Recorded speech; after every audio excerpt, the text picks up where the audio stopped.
The coffee cup shattered against tile before he could catch it. Ethan Cole stood frozen in his kitchen doorway, phone still glowing in his hand, displaying a text message that ended everything. "Baby, last night was perfect. Can't wait to see you again." Sent to his wife from a number he didn't recognize. 3 pregnancy tests sat lined up on the bathroom counter, all positive. But Ethan had been sterile since a childhood illness. The math was simple, brutal, final. His wife of 6 years was pregnant with another man's child, and she had no idea he knew. Before we dive into this story, I want to invite you to stick around until the very end, because what starts as betrayal becomes something far more powerful. If this story resonates with you, hit that like button and drop a comment telling me what city you're watching from. I love seeing how far these stories travel and connecting with all of you out there.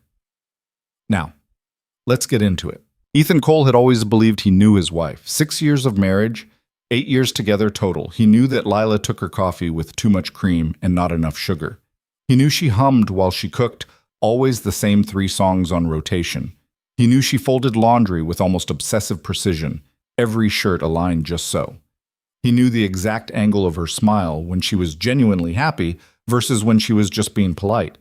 Or at least he thought he knew. The first crack appeared on a Tuesday.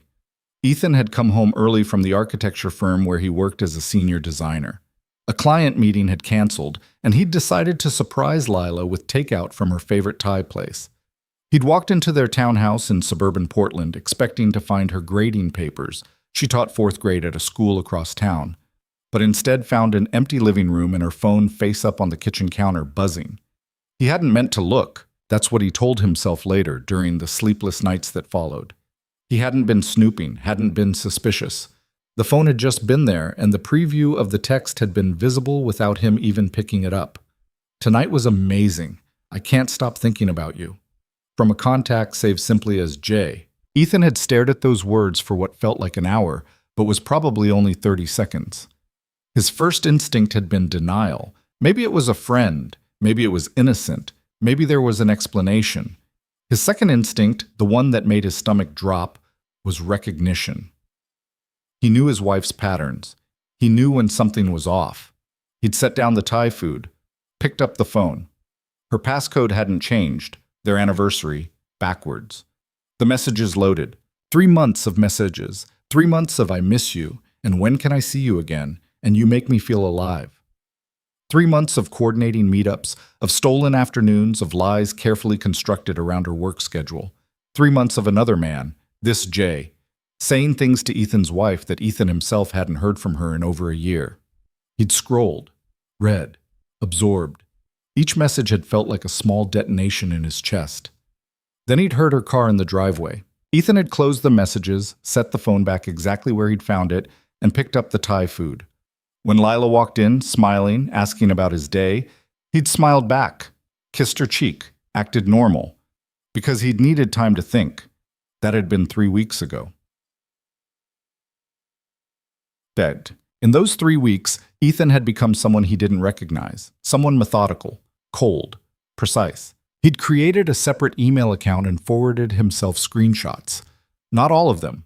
That would have taken hours and felt too much like drowning himself. But enough. Enough to establish a pattern. Enough to prove intent. He'd noted dates, times, locations mentioned in the messages. He'd checked their credit card statements and found charges he didn't remember. Hotels in downtown Portland, restaurants they'd never been to together, gifts he'd never seen her wear. He'd driven past one of the hotels, sat in the parking lot, stared at the entrance and imagined his wife walking through those doors with someone else. Then he'd gone home and made dinner. The worst part, the part that made him feel like he was losing his mind, was that Lila hadn't changed. She was still Lila. Still hummed while cooking, still kissed him goodbye in the mornings, still curled against him at night, her breathing soft and steady while he lay awake, staring at the ceiling, wondering how long she'd been doing this. Wondering if she'd ever felt guilty. Wondering if she'd ever loved him at all. He'd considered confronting her immediately. A dozen times, he'd almost said something. But every time the words formed in his throat, he'd swallowed them back. Because he'd learned through years of architecture, through years of building structures that had to withstand pressure, that you didn't demolish something without a plan. So he'd made a plan. He'd contacted a divorce attorney. A woman named Patricia Reeves, who came highly recommended and had a reputation for being both thorough and discreet. He'd met with her during a lunch break, laid out everything he'd found, and asked what his options were. Patricia had been blunt. With evidence like this, you're in a strong position. Oregon's a no-fault state, but infidelity can impact spousal support decisions. Document everything. Don't confront her until you're ready to file. Don't give her time to prepare a counter-narrative. I'm not trying to destroy her, Ethan had said. I know, Patricia had replied. But she destroyed your marriage. You're just protecting yourself. He'd started moving money. Not hiding it, that was illegal, but making sure he knew exactly where everything was. He'd opened a separate bank account. He'd gathered tax returns, investment statements, the deed to the house. He'd made copies of everything. And through it all, he'd gone home every night and pretended everything was fine. Until this morning. Ethan woke before dawn, the way he had for weeks now, body tense, mind already racing. Lila was still asleep beside him, her hair spread across the pillow in a way that used to make him smile. Now it just made him feel empty. He slipped out of bed quietly, pulled on sweatpants and a t-shirt, and went downstairs to make coffee. The kitchen was dim, just the first hints of sunrise creeping through the windows. He liked this time of day. The quiet, the solitude, the brief window before he had to put on the mask again. He was pouring his second cup when he heard her footsteps on the stairs. "You're up early," Lila said, padding into the kitchen in one of his old college sweatshirts. It used to be endearing, her wearing his clothes. Now it felt like theft. "Couldn't sleep," Ethan said. "True enough." "You've been restless lately." She moved to the coffee maker, poured her own cup. "Everything okay at work?" "Work's fine." "You sure? You seem distant." The irony almost made him laugh. Distant, coming from her. "Just tired," he said. Lila studied him for a moment, then shrugged. "Well, I've got some news that might wake you up." Something in her tone made him look up. She was smiling. Actually smiling, like she'd just won something. "What news?" She reached into the pocket of the sweatshirt and pulled out something small, white, plastic. Set it on the counter between them. A pregnancy test. Positive. Ethan stared at it. His coffee cup suddenly felt too heavy in his hand. "I know we weren't trying," Lila said, her voice almost giddy, "but I've been feeling weird for a couple weeks, and I thought maybe, and then I took 3 tests this morning, and they're all positive, Ethan. We're going to have a baby." The kitchen seemed to tilt, because Ethan had been sterile since he was 14 years old, a complication from mumps. Rare, but not unheard of. He and Lila had known before they got married. They'd talked about it, decided they were okay with it. Maybe adoption someday, maybe not. They'd had time. They'd had options. But biological children? Impossible. Which meant this baby, this pregnancy she was so excited about, wasn't his. Couldn't be his. And she didn't know that he knew. Ethan set down his coffee cup very carefully. His hands were shaking, and he didn't trust himself to hold it anymore. "Say something," Lila said. Her smile was starting to falter. "I know it's a shock, but whose is it?" The words came out flat, empty. Lila blinked. "What?" "The baby." Ethan looked at her directly now, watched the confusion cross her face. "Whose is it?" "Ethan, what are you? It's ours. What kind of question?" "I'm sterile, Lila." Silence. Complete, absolute silence. Lila's face went through several expressions in rapid succession: confusion, disbelief, comprehension, panic. She opened her mouth, closed it, opened it again. "That's not..." The doctor said it was unlikely, not impossible. "The doctor said it was impossible," Ethan corrected. His voice was still eerily calm, like he was discussing a work project. "0 sperm count, complete infertility. We've known this for 6 years, so I'll ask again. Whose baby is it?" "Ethan, you can't possibly think, is it Jay's?" And there it was. The moment. The exact second when her face changed, when the panic turned to something else. Guilt, recognition, fear. "How do you..." She stopped herself, but it was too late. "How do I know about Jay?" Ethan finished. "I've known for 3 weeks. I've read the messages, Lila. All of them. I know about the hotels, the restaurants, the Tuesday afternoons when you told me you had teacher meetings. I know everything. Lila's hand went to her mouth. She looked like she might be sick. Why didn't you say anything? Because I needed to be sure, and I needed time to think. And honestly, he laughed, but it was a hollow sound.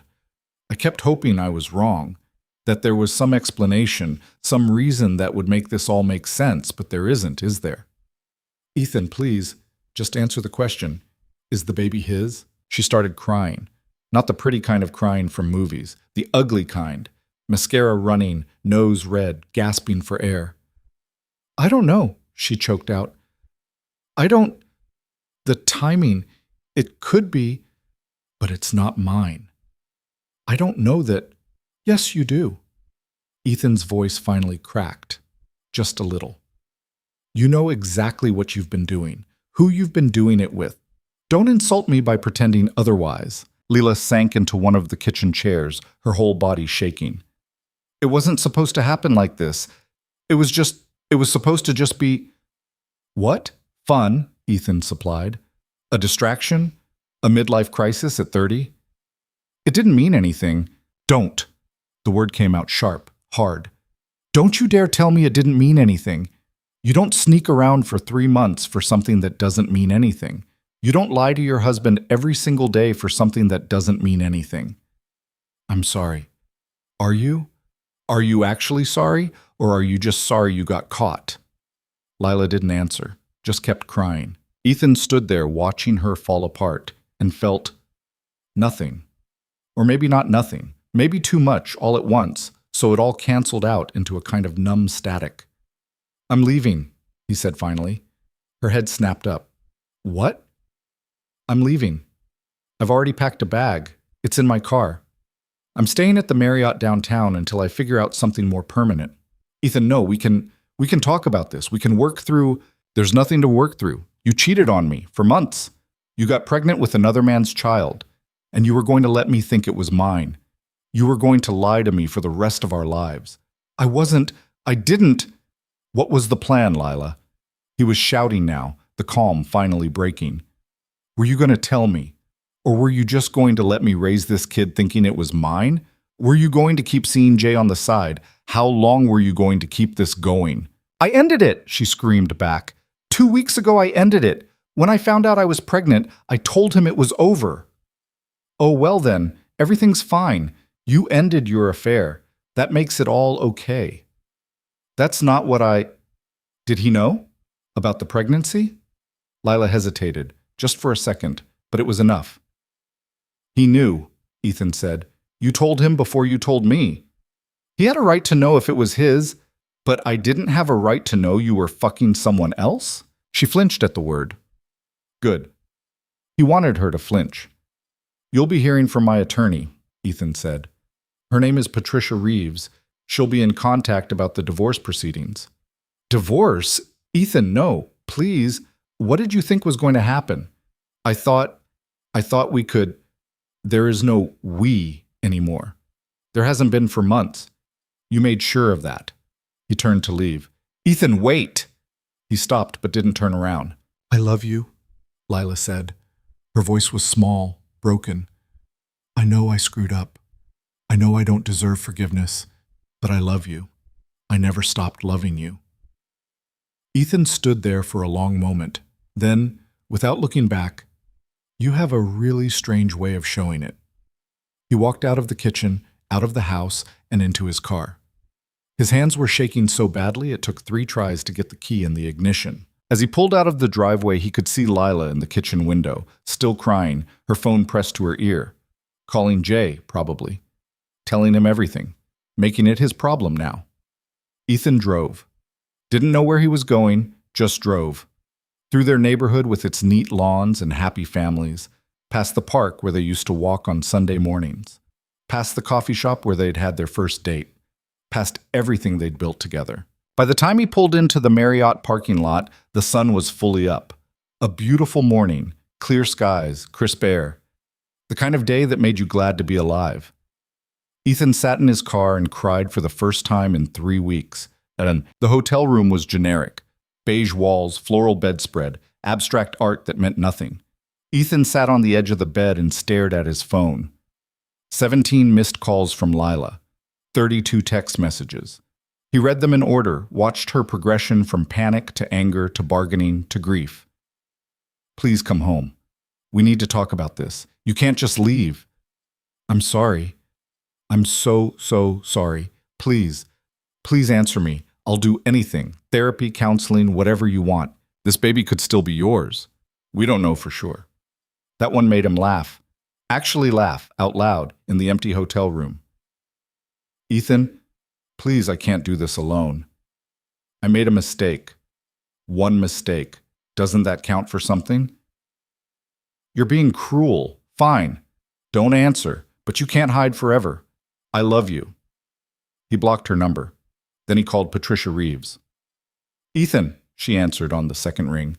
I was expecting your call. Did you tell her? I told her. How did she react?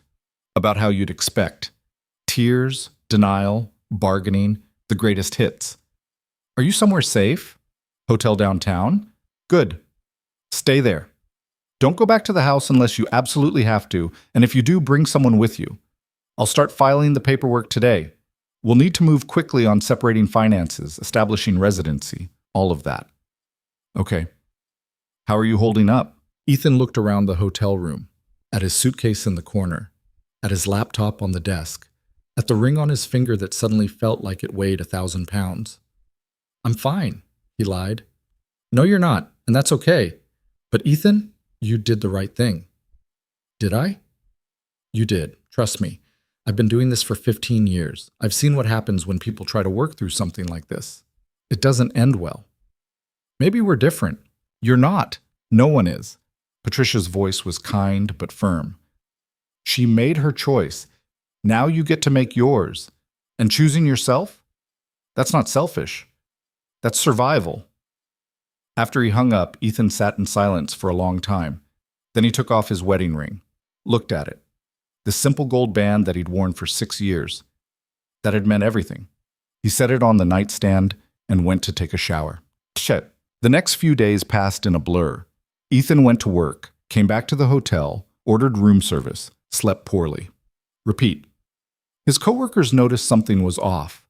He was quieter than usual, more withdrawn, but no one asked. The architecture firm where he worked was the kind of place where people respected boundaries. You did your work, went home, and what happened in your personal life stayed personal. Except his personal life was now completely upside down. Patricia moved fast. Divorce papers were filed. Financial accounts were frozen. A formal separation agreement was drafted. Ethan signed everything she put in front of him, barely reading it. He trusted her. And honestly, he was too exhausted to care about the details. Lila tried everything to reach him. She showed up at his office. He had security escort her out. She called from different numbers. He stopped answering calls from numbers he didn't recognize. She sent emails, long, rambling emails full of apologies and explanations and promises to change. He set up a filter to send them directly to a folder he never opened. She tried to access their joint accounts. Patricia had already locked her out. On day 5, she sent a letter to the hotel. The front desk delivered it to his room. Ethan held it for a full minute before opening it. Ethan, I know you don't want to hear from me. I know I've lost the right to ask anything from you, but please, just read this. Please. I've been thinking about that morning in the kitchen, about the look on your face when you asked whose baby it was. I've never seen you look like that. So cold, so distant, like I was a stranger, and I realized that's what I made us, strangers. I don't have a good excuse for what I did. I could tell you I was lonely, that you were working too much, that I felt ignored. I could tell you Jason made me feel seen in a way I hadn't felt in years, but none of that matters, does it? Because I had choices. Every single time I had a choice, and I chose wrong. I chose to lie to you. I chose to betray you. I chose to throw away everything we built together. And now I'm pregnant, and I don't know who the father is, and you're gone, and I'm more alone than I've ever been in my life. I went to the clinic yesterday. They can do a paternity test now, early in the pregnancy. I can know for sure whose baby this is. I thought maybe if it was yours, if somehow, against all odds, it was yours, maybe you'd come back. Maybe we could fix this, but I don't think you would, even if the test said it was yours. Because the baby isn't the problem, is it? The problem is me. What I did. What I destroyed. I called Jason, told him about the baby, about the test, asked if he'd take responsibility if it was his. He blocked my number. So now I'm alone with this. With all of it. I'm not writing this to make you feel sorry for me. I'm writing because I need you to know that I understand. I understand why you left. Why you can't forgive me. Why you're moving forward with the divorce. I just wanted you to know that I'm sorry. Not sorry I got caught. Sorry for what I did. For every lie. For every time I looked you in the eye and pretended everything was fine when I was tearing us apart. I loved you, Ethan. I still love you. I know you don't believe that. I'm not sure I believe it myself anymore. How can you love someone and hurt them the way I hurt you? I don't know what's going to happen now. I don't know if I can do this alone. I don't even know if I want to. But I wanted you to know I'm sorry. For whatever that's worth. Lila Ethan read the letter twice. Then he folded it, put it back in the envelope, and threw it in the trash. And said, 3 weeks became 4. 4 became 6. Ethan found a furnished apartment closer to his office. 1 bedroom, modern, minimal, no memories. He moved his things in over a single weekend, with help from his brother Marcus. Marcus was 2 years older, married with kids, living in Seattle. He'd driven down when Ethan called and told him what happened. I never liked her, Marcus said, carrying in a box of kitchen supplies. Yes, you did. Okay, fine, I liked her, but I always thought she was kind of, I don't know, like she was playing a role. What do you mean? Like she was being the person she thought she should be, not the person she actually was. Ethan set down the box he was holding. Why didn't you say anything? Would you have listened? Probably not. They worked in silence for a while, organizing the apartment into something livable. Marcus was good at this kind of thing. Practical. Solution-oriented. He didn't ask a lot of questions about feelings or try to therapize Ethan. He just helped him move furniture and set up the TV and made sure there was beer in the fridge. You doing okay? Marcus asked as they finished up. Define okay. Eating? Sleeping? Not spiraling into a depression? 2 out of 3. Which one are you failing at? Sleep. Marcus nodded. That tracks. You always were an overthinker, even as a kid. This feels like more than overthinking. It is. It's processing trauma, which is different. You need to find someone to talk to. Therapist, counselor, somebody. I'm fine. You're not fine. You're functional. There's a difference. Marcus grabbed 2 beers from the fridge, handed one to Ethan. Look, I'm not going to tell you how to handle this. You're a grown man, but I've been married for 12 years. I've seen what betrayal does to people. And if you don't deal with it now, it's going to eat you alive later. Noted. I'm serious. Find someone to talk to. Don't just bury this. Ethan nodded but didn't commit to anything. After Marcus left, he sat alone in his new apartment and looked around. This was his life now. Beige walls, rented furniture, silence. His phone buzzed. A message from Patricia. Lila's attorney reached out. She wants to discuss terms, willing to accept a simple dissolution, no contest to the infidelity. She's asking for the house and her car, willing to waive spousal support. Ethan stared at the message. The house. Their house. The place they'd bought together 3 years ago, where they'd planned to raise a family, where he'd designed a home office, and she'd picked out paint colors and they'd argued about whether to get hardwood or carpet in the bedrooms. She could have it. He didn't want to go back there anyway. He texted back. Agreed. Draw up the papers. Patricia responded immediately. Are you sure? That house has significant equity. I'm sure. I just want this done. Understood. I'll have papers ready by end of week. Ethan set down his phone and finished his beer. That night, he slept 4 hours, which was better than the previous nights. Progress, he supposed. The divorce was finalized in 90 days. Oregon law required a waiting period, but with both parties in agreement, the process moved quickly.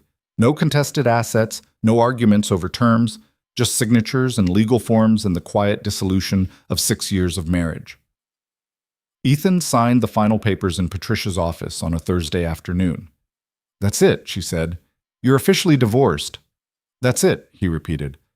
How do you feel? I don't know. Relieved? Sad? Both? That's normal. Divorce is grief, even when it's the right decision. Ethan nodded. He'd heard that before. From Marcus. From the therapist he'd finally agreed to see. From the divorce support group he'd attended twice before deciding it wasn't for him. "What's next for you?" Patricia asked. "Work, I guess. I've been throwing myself into projects. It helps." "And personally?" "Personally?" Ethan laughed. "I have no idea. I'm 32 years old, starting over from scratch. I don't even know what that looks like." "It looks like whatever you want it to look like. That's the whole point." Easy to say, harder to believe. He left Patricia's office and drove home. To his apartment, not the house, he had to keep reminding himself, and sat in his car for a while before going inside. His phone buzzed, a number he didn't recognize. He almost didn't answer, but something made him pick up. "Hello? Ethan?" A woman's voice. Not Lila. Someone else. "Who is this?" "It's Nicole. Nicole Chen? We worked together on the Riverside project?" Ethan remembered. Nicole was a landscape architect he'd collaborated with on a mixed-use development last year. Smart, talented, professional. "Nicole, hi. Sorry, didn't recognize the number." "No worries. Hey, I heard you're freelancing now." "Freelancing?" "Someone at the firm mentioned you'd left. Started your own practice?" Ethan hadn't left the firm, hadn't even thought about it. But as soon as Nicole said it, something clicked. "I'm considering it," he heard himself say. "Well, if you're taking on clients, I might have something for you. Community center project, city funded, good money, interesting work. Design team's already assembled. We just need someone for the architectural lead." "Send me the details," Ethan said. "I'll take a look." After he hung up, he sat in his car and thought about what he'd just done. Maybe that's what moving forward looked like. One unexpected phone call at a time. The community center project became Ethan's lifeline. He met with Nicole and the design team the following week at a coffee shop in Northwest Portland. The space was loud, filled with the hiss of espresso machines and the chatter of laptop workers, but Ethan found he didn't mind. Noise was better than the silence of his apartment. "So here's the situation," Nicole said, spreading blueprints across their table. "The city's allocated funds for a new community center in the Jade District, primarily serving immigrant families, multi-generational programming, ESL classes, after-school care, that kind of thing. The existing building is outdated, not ADA compliant, falling apart. They want something modern but warm, functional but beautiful." Ethan studied the plans. The lot was decent-sized, corner location, good natural light potential. "What's the budget?" $2.4 million, which sounds like a lot until you factor in all the requirements. "It's tight," Ethan said, "but doable." "That's what I told them." Nicole smiled. "So you're interested?" "I'm interested." They shook hands. Ethan felt something shift in his chest. Not happiness, exactly, but purpose. Direction. A reason to get up in the morning that wasn't just spite or stubbornness. Over the next 2 weeks, he threw himself into the project with an intensity that surprised even him. He met with city planners, visited the existing community center, interviewed staff and families about what they needed. He sketched, revised, sketched again. The work consumed him, which was exactly what he wanted. His therapist, a soft-spoken woman named Dr. Sarah Chen, who worked out of a small office in the Pearl District, had other thoughts about this. "You're using work to avoid processing," she said during one of their sessions. "I'm using work to stay functional," Ethan corrected. "Those aren't mutually exclusive, but Ethan, at some point you're going to have to sit with the grief. You can't outrun it forever." "I'm not running. You're sprinting." Dr. Chen leaned back in her chair. "When's the last time you did something that wasn't work-related?" Ethan thought about it. "I went to the gym yesterday and spent the entire time listening to podcasts about sustainable architecture." "How did you see tss? Because I know you. You've been coming here for 6 weeks, and every session it's the same pattern. You're productive, you're focused, you're moving forward, but you're not dealing with the actual loss. I dealt with it. I left her. I filed for divorce. I moved on." Moving on isn't the same as healing. Ethan didn't have a response to that. Dr. Chen softened her tone. "I'm not saying the work is bad. I'm saying balance matters. You're allowed to feel things besides anger and determination." "I don't feel angry." "Really? Because every time you talk about Lila, your jaw tenses and your fists clench." Ethan looked down. She was right. His hands were balled up on his knees. "What am I supposed to do with it?" he asked quietly. "The anger, where does it go?" "Wherever you need it to go. Therapy, exercise, or art screaming in your car. I don't care. But you can't just bury it in blueprints and building codes." That night, Ethan drove to an empty parking lot near the industrial district and screamed until his throat hurt. It didn't fix anything, but it felt better than silence. The weeks rolled into months. Ethan established a routine that kept him stable, if not happy. Wake at 6, gym, work, lunch at his desk, more work. Therapy on Thursdays, home by 8, dinner, sleep, repeat. He stopped checking to see if Lila tried to contact him, stopped wondering about the baby, stopped torturing himself with memories of what their life used to be. Mostly. Marcus called every Sunday. They talk about work, about Marcus's kids, about anything except the divorce, which Ethan appreciated. His brother understood that sometimes the best support was just showing up without an agenda. "How's the community center coming?" Marcus asked one Sunday in late October. "Good. We're finalizing the design phase. Should break ground by spring." "That's great, man. Really great." "Yeah." A pause. Then Marcus said, "You sound tired." "I am tired." "When's the last time you took a day off?" Ethan thought about it, couldn't remember. "That's what I thought," Marcus said. "Take a weekend. Go somewhere. Be a person instead of a machine." "I'm fine." "You keep saying that." "I don't think it means what you think it means." After they hung up, Ethan sat on his couch and stared at the wall. When had he last done something just for himself? Something that wasn't work or therapy or basic survival? He couldn't remember that either. His phone buzzed. A text from Nicole. "Design review meeting moved to Tuesday. Hope that works?" "Fine with me," he texted back. Then, before he could talk himself out of it, "Question. You ever go hiking?" Nicole's response came quickly. "All the time." "Why? Any good trails you'd recommend?" "Tons." "You thinking of going solo or looking for company?" Ethan stared at the message. Was she offering to go with him, or just being polite? "Company would be good," he typed. "If you're free this weekend. Saturday works. I'll send you some options."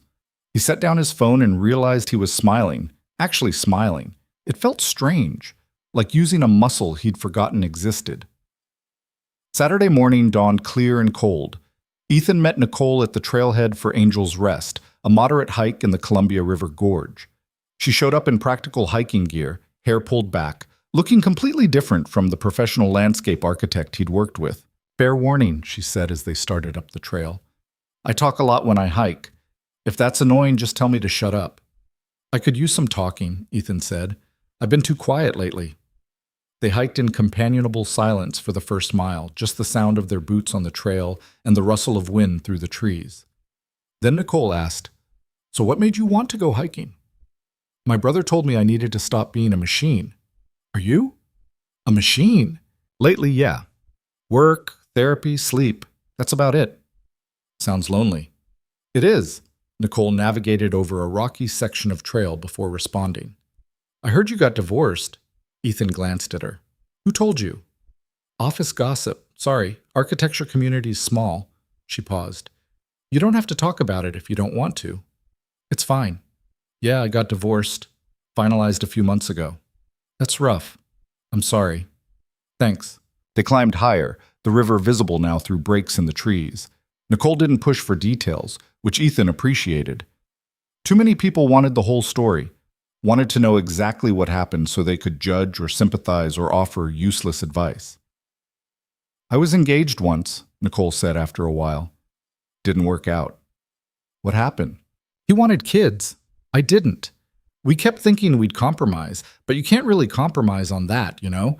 Either you have kids or you don't. There's no middle ground." "That's fair?" "We tried for 2 years to make it work. Couples therapy, the whole thing. Finally realized we were just making each other miserable." She shrugged. "Sometimes love isn't enough." Ethan thought about that. "You sound like you've made peace with it." "Took a while. I was angry for a long time. Felt like I'd wasted my 20s on someone who didn't really see me. But eventually you realize holding on to that anger just poisons you.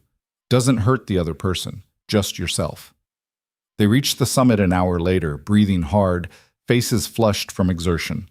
The view was spectacular, the Columbia River winding below, Mount Hood visible in the distance, fall colors painting the landscape in reds and golds. "Worth it?" Nicole asked. "Yeah," Ethan said. "Yeah, it was." They sat on a rock outcropping and shared the sandwiches Nicole had packed. For a while they just ate and looked at the view, and Ethan felt something in his chest loosen. Not heal, not disappear, just loosen, like a knot coming slightly undone. "Can I ask you something?" Nicole said. "Sure." "Why architecture?" The question caught him off guard. "What do you mean?" "I mean, why do you do what you do? What drew you to it?" Ethan thought about his answer. Control, probably. Control. Yeah.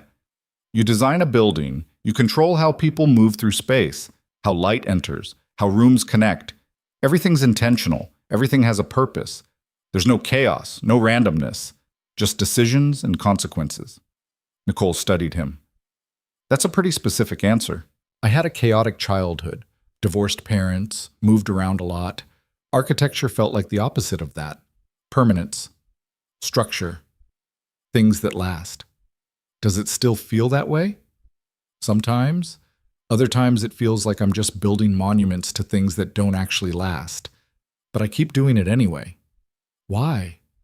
"Because what else am I going to do?" They hiked back down in the afternoon, legs tired, spirits lighter. When they reached the parking lot, Nicole turned to him. "Same time next week? You want to do this again?" "If you do. I hike most weekends anyway. Nice to have company." "Okay," Ethan said. "Yeah. Same time next week." Driving home, Ethan realized he'd gone 4 hours without thinking about Lila. 4 hours where he'd just been present, in his body, in the moment. It felt like a small miracle. The community center project progressed. Ethan presented the final design to the city council in November and got approval with minimal changes. The clients loved it, a modern building with warm woods and large windows, spaces that flowed naturally from public to private, accessible design that didn't feel institutional. "This is exactly what we wanted," the project director said after the presentation. "You really listened to what the community needed." Ethan felt proud in a way he hadn't in months. This was good work, work that mattered, work that would outlast him. He and Nicole kept hiking. Every Saturday, different trails, different conversations. She told him about her work, her family, her ex-fiancé who'd moved to Austin and gotten married 6 months later. He told her about the divorce, carefully editing the details, focusing on the aftermath rather than the betrayal itself. "Do you miss her?" Nicole asked one day as they climbed up to Multnomah Falls. Ethan considered the question. "I miss who I thought she was, the person I married, but that person either never existed or stopped existing somewhere along the way. So no, I don't miss who she actually is." That's a healthy way to look at it. "My therapist would be proud." "You're in therapy?" "Twice a week. Started right after the divorce." "Good for you, seriously. Most guys won't even consider it." "Yeah, well, I was either going to therapy or falling apart. Those felt like my options." Nicole laughed. "At least you're self-aware." They reached the falls, the water thundering down in a magnificent cascade. Tourists crowded the viewing platform, taking photos, exclaiming over the beauty. Ethan stood back and just watched. There was something calming about the permanence of it. The falls had been here long before him, would be here long after. His problems felt smaller in comparison. His phone buzzed. He almost ignored it, but something made him check. A text from an unknown number. "Ethan, it's Lila. I know you blocked me, but I'm using a friend's phone. Please don't delete this. I need to talk to you. It's important." His stomach dropped. "You okay?" Nicole asked. "Yeah," Ethan lied. "Just work stuff." He shoved the phone back in his pocket and tried to focus on the falls, but the text sat in his mind like a stone. That evening, back at his apartment, he stared at the message for a long time. Then he called Patricia. "She contacted me," he said when she answered. "Lila?" "Yeah. Text from a friend's phone. Said she needs to talk to me, that it's important." "Don't respond." "What if it actually is important?" "Then she can go through her attorney." "Ethan, you're divorced. She doesn't get direct access to you anymore. That's the whole point of boundaries." "Right, okay." But after he hung up, he kept looking at the message. Against every instinct, against Patricia's advice, against his own better judgment, He texted back. What is it? The response came immediately, like she'd been waiting by the phone. Can we meet? Just for coffee. I won't take up much of your time. No, whatever you need to say it in text.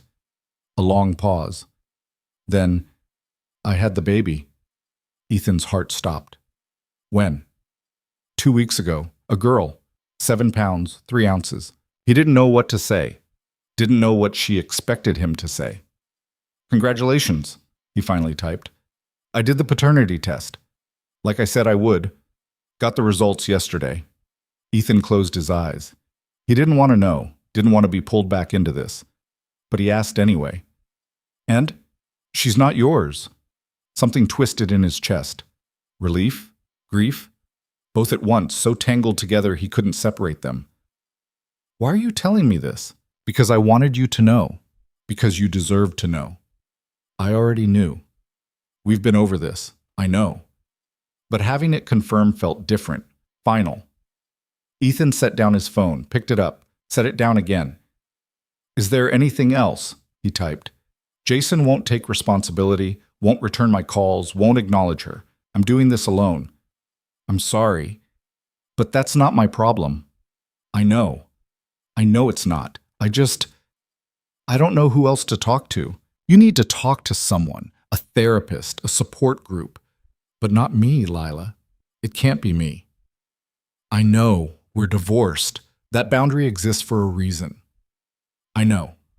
Good luck with everything. I mean that, but please don't contact me again. He blocked the number, then turned off his phone completely. For the rest of the night, he sat in the dark and tried not to think about a baby girl he would never meet, who was supposed to be his daughter in another life, in a life where his wife hadn't cheated, in a life where biology didn't dictate reality. But this was the life he had, and she wasn't his, would never be his. Dr. Chen asked about it in their next session. How did that make you feel, learning about the baby?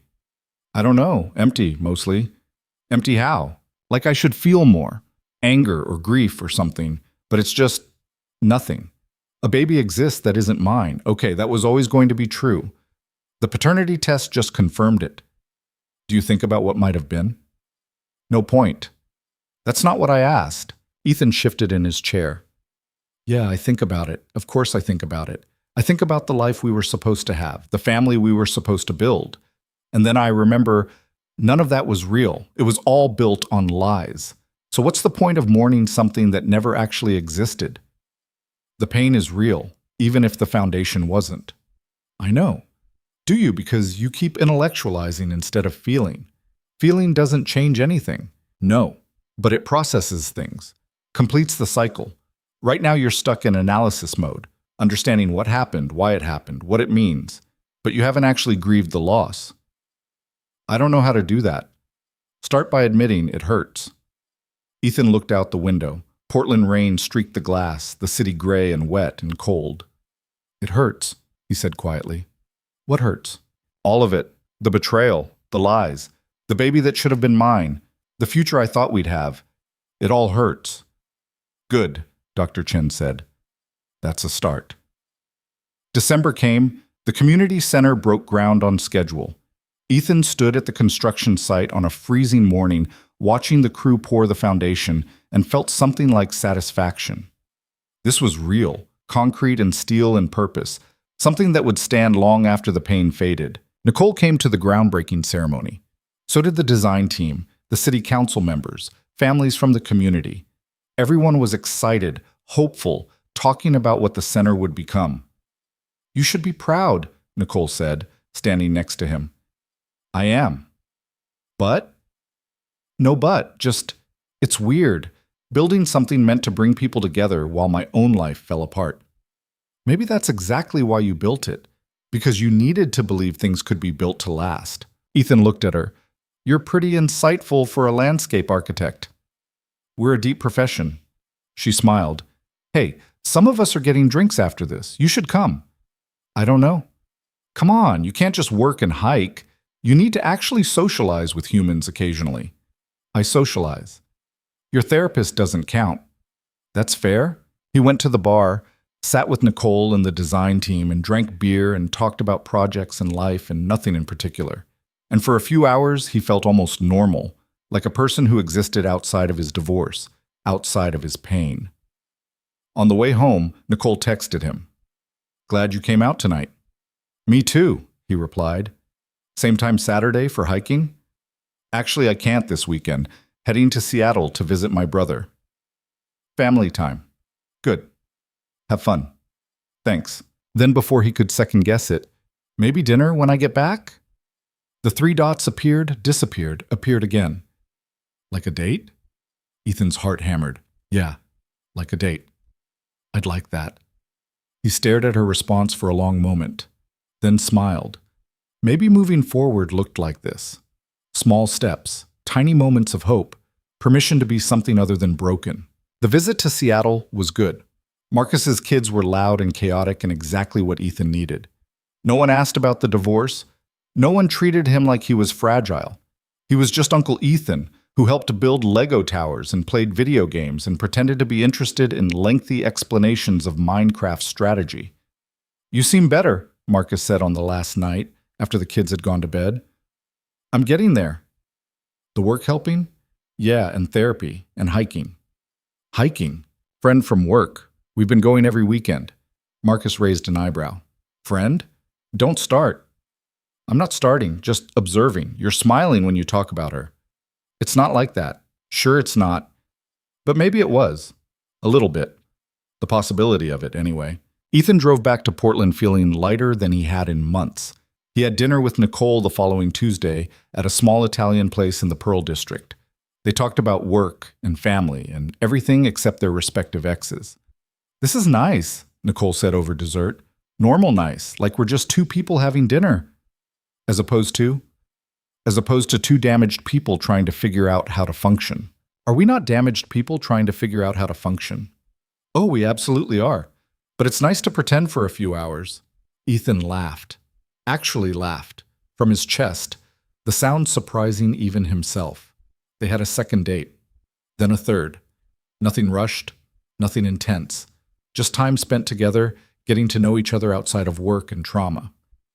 In late January, Marcus called with unexpected news. "So I got a weird email today," he said. "Weird how?" "From Lila." Ethan froze. "What?"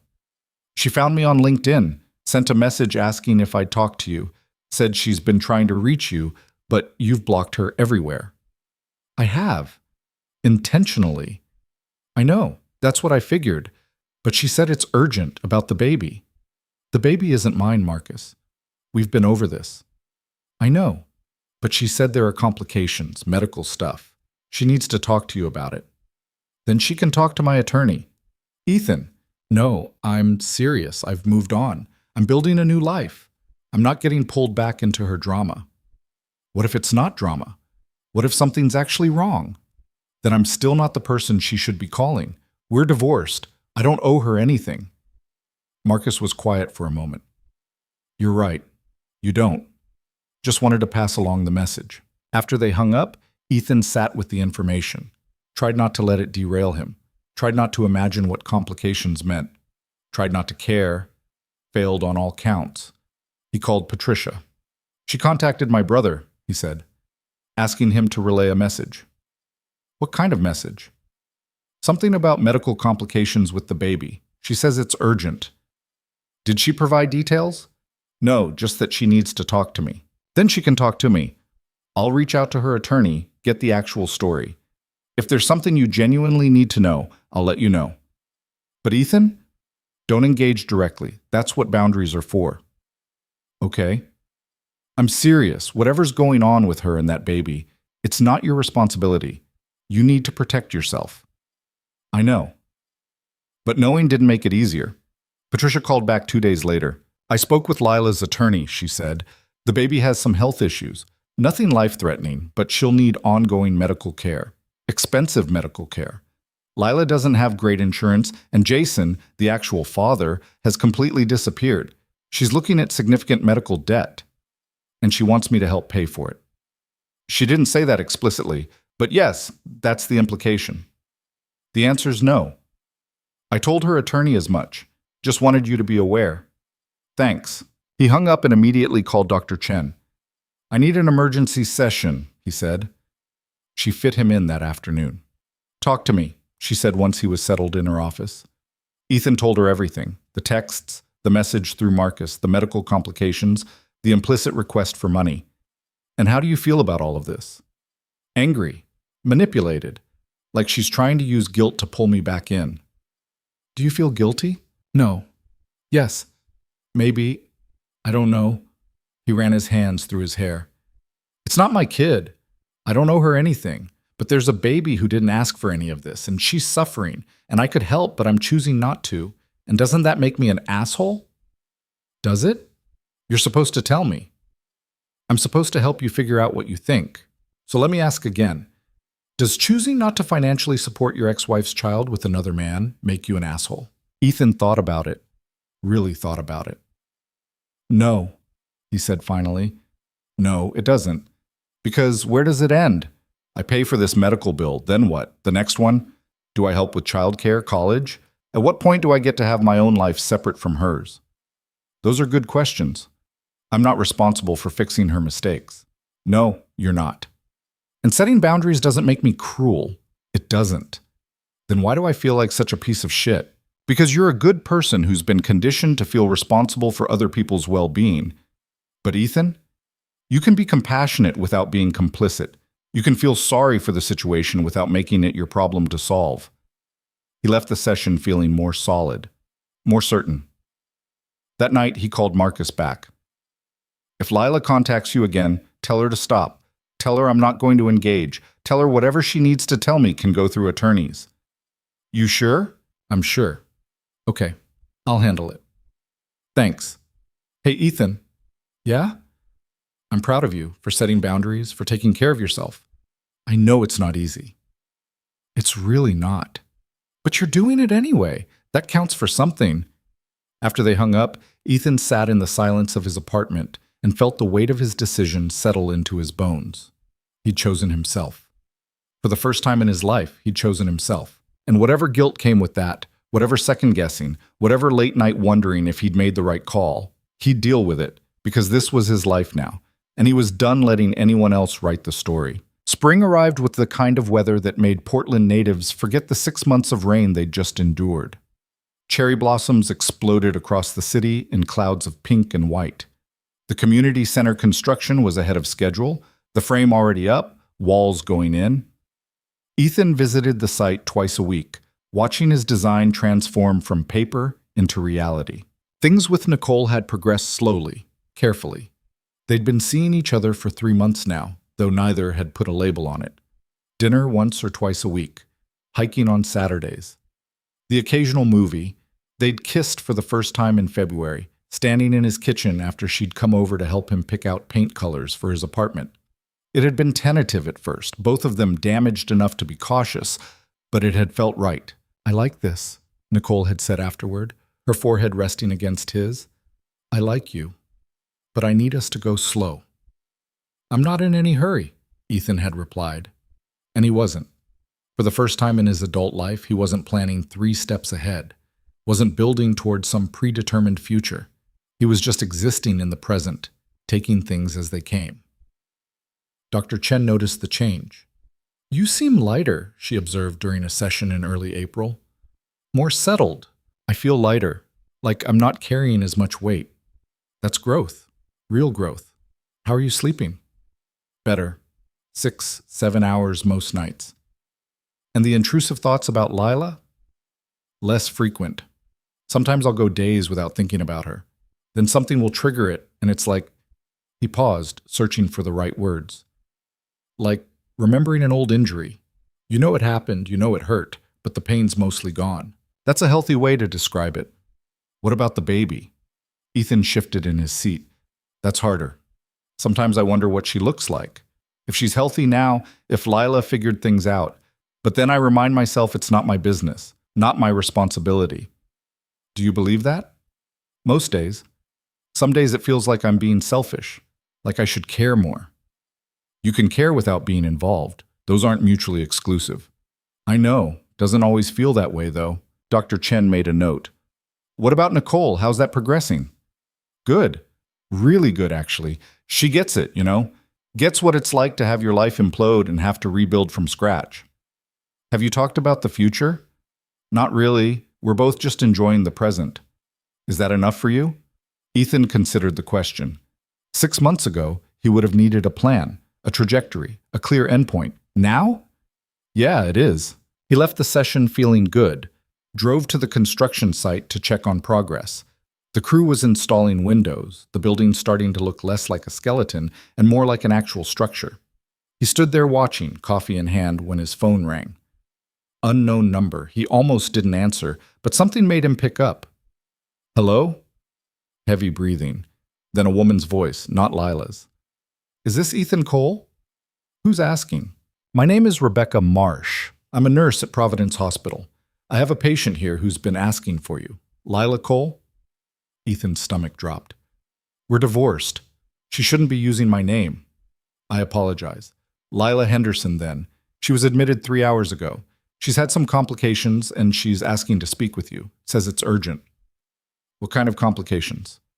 I can't share medical details over the phone, but she's insisting we contact you. She says there's no one else. Ethan closed his eyes. I'm not her emergency contact. I'm not her anything. We're divorced. I understand that, Mr. Cole, but she's quite distressed, and tell her to call her family, her friends, someone else.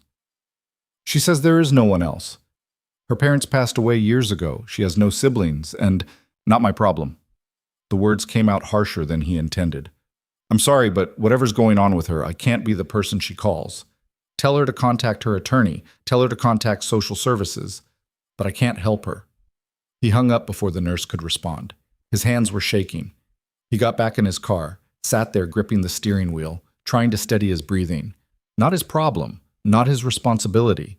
He repeated it like a mantra. But the call had rattled him. What kind of complications? Was she okay? Was the baby okay? He called Patricia. Hospital just called, he said without preamble. Lila's been admitted. Some kind of complications. She's asking for me. Did you go? No, I hung up, told them to have her contact someone else.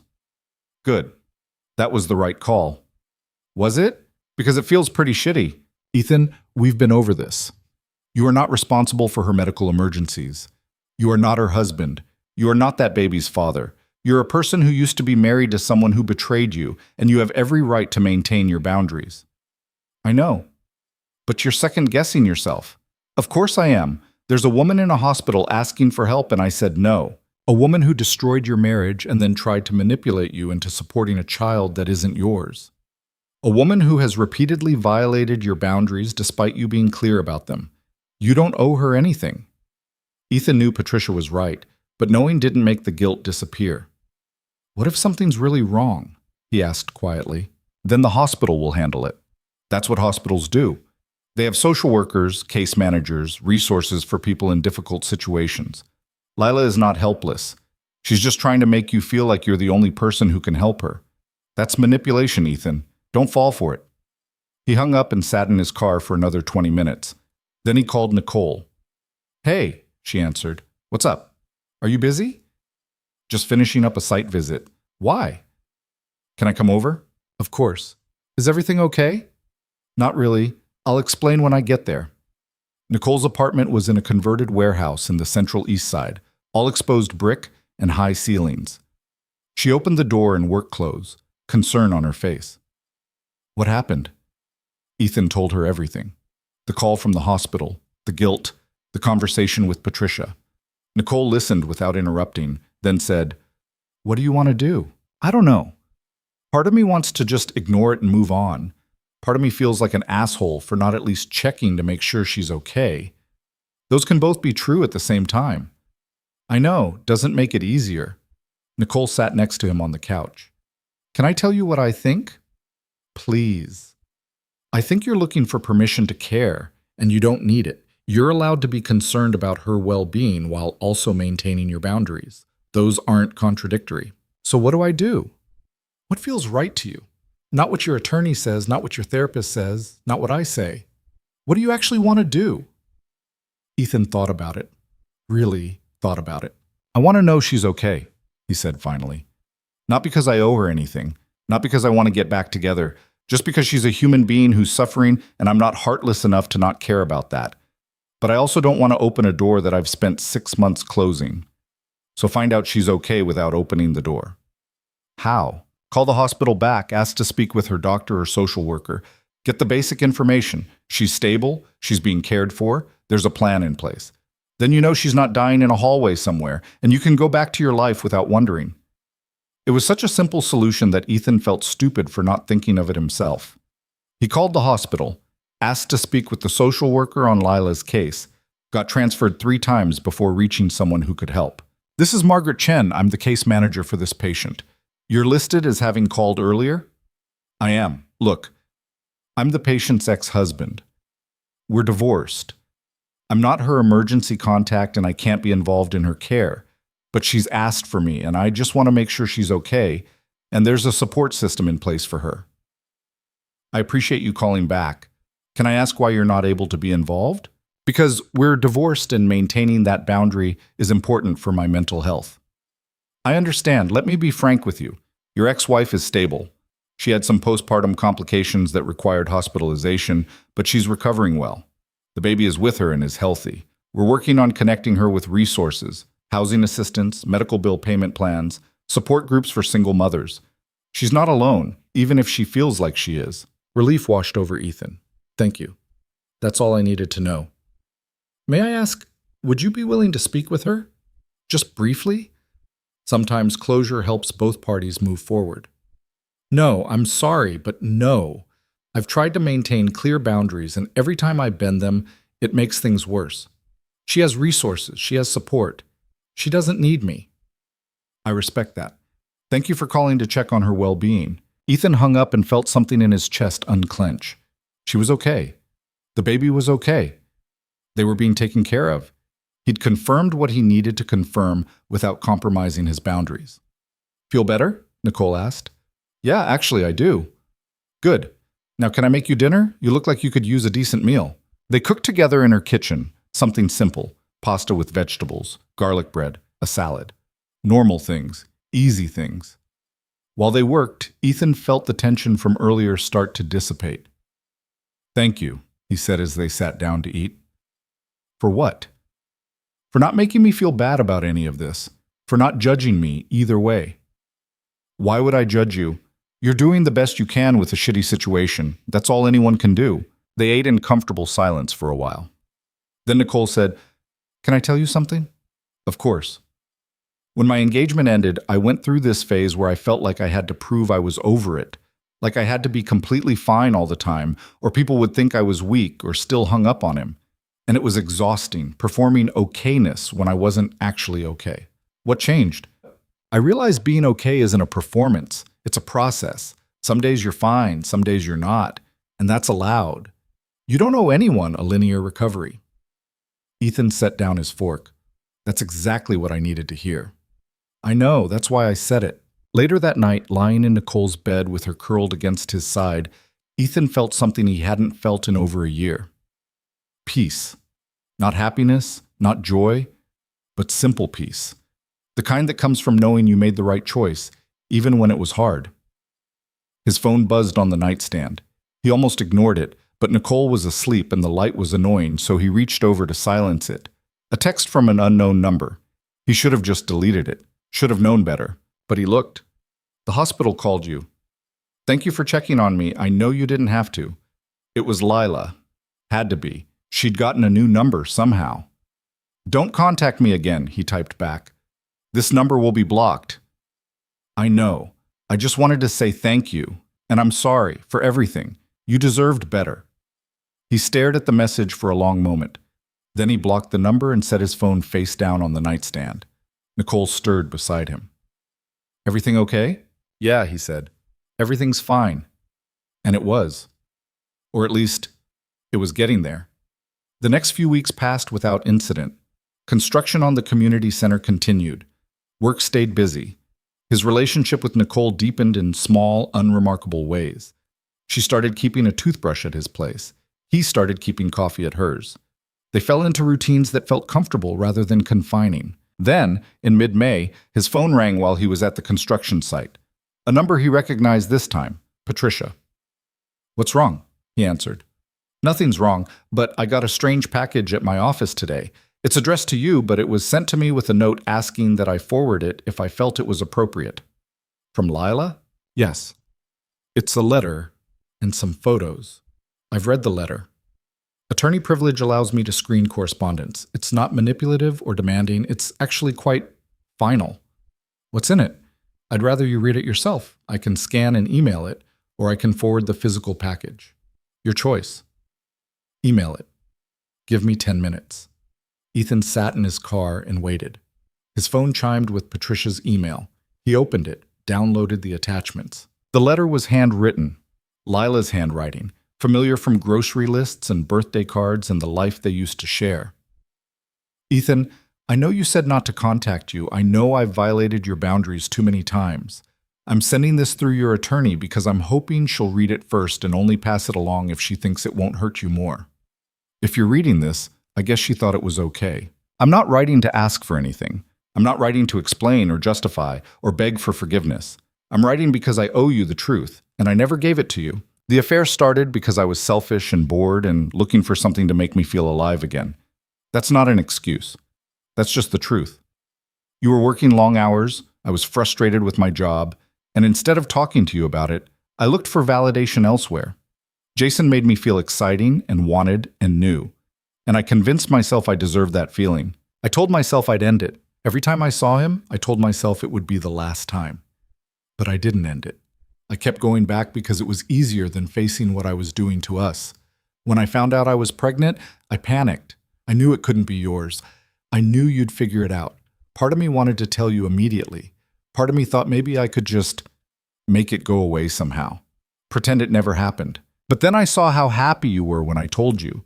For those few seconds before you put it together, you were genuinely happy. And I realized what I'd taken from you, not just our marriage, but the possibility of the family you wanted, the future you deserved. I'm not telling you this to make you feel sorry for me. I'm telling you because you deserve to know that I know exactly what I did. I destroyed something good because I was too cowardly to work on making it better. The baby, her name is Emma, is doing well now. The complications resolved. I'm managing. I have support from a single mother's group, and I'm in therapy trying to figure out why I sabotage every good thing in my life. Jason's gone. Completely. And honestly, I'm glad. He was a coward too. I'm including some photos of Emma. Not because I think you'll want them. Not because I think you should be involved. But because if someday, years from now, you wonder what became of all this, you'll have these. You can look at them or throw them away or burn them. Your choice. I'm not going to contact you again. This is my final goodbye. My attempt at closure. I hope you found happiness. I hope you found someone who treats you the way you deserve to be treated. I hope you've built a life that makes you proud. I'm sorry, Ethan, for all of it, for the pain I caused, for the trust I broke, for the time I stole from you. I hope someday you can think about our marriage and remember the good parts without them being completely overshadowed by how it ended. But if you can't, I understand that too. Take care of yourself. Lila Ethan read it twice, then looked at the photos. A baby. Dark hair, round face, alert eyes, wrapped in a pink blanket, looking at something off camera with an expression of serious concentration. She looked nothing like him, everything like what might have been. He sat with the photos for a long time, felt the grief wash over him, not for Lila, not even really for the baby, but for the life he'd imagined. The future he'd built in his head during 6 years of marriage. Gone. Completely gone. No getting it back. Dr. Chen had been right. He'd intellectualized the loss, analyzed it, understood it, but he hadn't actually mourned it. He did now. Sat in his car in a construction site parking lot and cried for the family he'd never have with Lila. For the version of himself who'd believed in her. For the naivety he'd lost and could never get back. It hurt. Really hurt. But it also felt like something breaking open, like lancing a wound so it could finally heal properly. When he was done, he called Dr. Chen. "I need to move my appointment up," he said. "Something happened. Are you safe?" "Yeah, I'm safe. Just processing some stuff. Come in tomorrow morning. I'll make room. That night he told Nicole about the letter, showed her the photos. How do you feel? She asked. Sad, relieved, angry. I don't know. All of it at once. What are you going to do with the photos? Ethan looked at them again. This baby who was supposed to be his daughter in another life, who existed because of his wife's betrayal, who was innocent in all of this but would forever be tangled up in his pain.